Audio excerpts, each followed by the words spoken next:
How to use the marketplace. The purpose of the marketplace is to connect sellers and affiliates so that sellers can make more sales and affiliates can earn more affiliate commissions. Point 1. For affiliates, just go to the marketplace, browse through the offers and choose an offer to promote. On the page of an offer, you will have access to the following information: the seller's description of the offer, information about the seller, commission rate, commission earned, the link to the sales page, the link to the opt-in page. Choose the page you would like to promote and click on the Promote Offer button. You will be redirected to the page you want to promote. All you have to do is copy your affiliate link to start promoting the offer. We recommend that you send traffic to the opt-in page. When you send traffic from social networks or from your blog, send traffic to the sales page when you promote on your email list. However, for offers of $7 or less, you can send traffic directly to the sales page from social networks or from your site. Point 2. For sellers, on any sales funnel, you have a button in the top right corner to publish your offer on the marketplace. Note,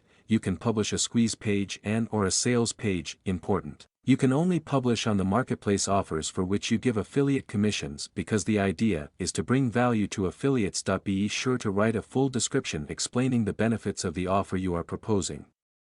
Click here to see an example of a full description. Help pages that may be useful: how to publish an offer in the marketplace.